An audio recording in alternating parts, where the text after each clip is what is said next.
awesome that you're spending part of your Friday with CNN Student News. My name is Carl Azus. First up today, a major speech from President Obama. The president says America is at a crossroads in the fight against terror. Yesterday, he talked about some of the programs and policies that the government has used in that fight, things like the drone program. The president acknowledged some of the controversy surrounding this, but he said drone strikes are legal and save lives. President Obama also talked about the prison facility at Guantanamo Bay, Cuba, where dozens of terrorism suspects are held. He wants to close that facility and move those prisoners.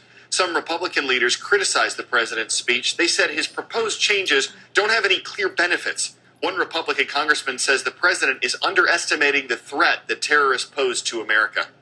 Over in the United Kingdom, people are reacting to a terrorist attack on a member of the British military. Lee Rigby joined the British Army in 2006. He served as a machine gunner in Afghanistan.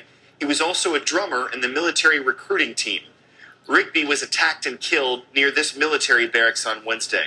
2 suspects were arrested at the scene. No charges had been filed when we taped this show.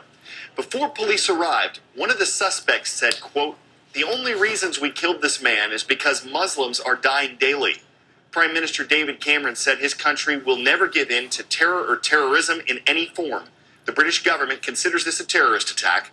The Muslim Council of Britain said the attack has no basis in Islam. The group urged Muslims and non-Muslims to come together to fight against hatred.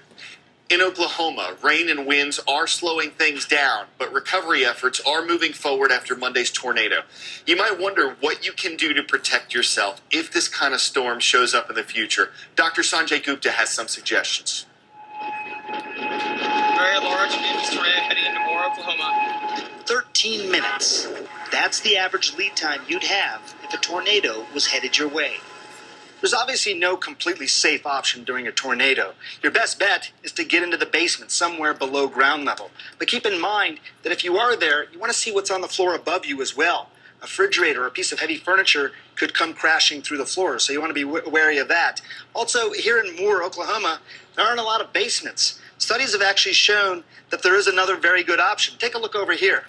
An interior room or a closet like that can be the best place to be as well. The house is gone here, but that closet preserved even the clothes inside of that. Remember, just got 13 minutes, so find that safe place. Maybe grab a helmet or a bike helmet. Even throw some mattresses or a blanket over you to try and protect the head. One place you can't hide from a tornado is in your car. Tornado-strength winds can pick up a 1 to 2 ton vehicle like this one and toss it around like you or I would a basketball. Now, you obviously don't want to be driving toward a tornado, but it's also a bad idea to be driving away from a tornado. It's hard to gauge the distance. If you must be driving and the weather is clear, try driving at right angles to the tornado, perpendicular, to get out of the path of the storm. There's another misconception as well, which is that you should get out of your car and run underneath an overpass. What happens in a situation like this is the wind is actually funneled. It's even more powerful than the storm, and there's also a lot of debris, and that debris can injure you. Now, if you are stuck outside as a tornado approaches, find a ditch or any place far away from potentially dangerous objects and vehicles and stay low. Dr. Sanjay Gupta, CNN, Moore, Oklahoma.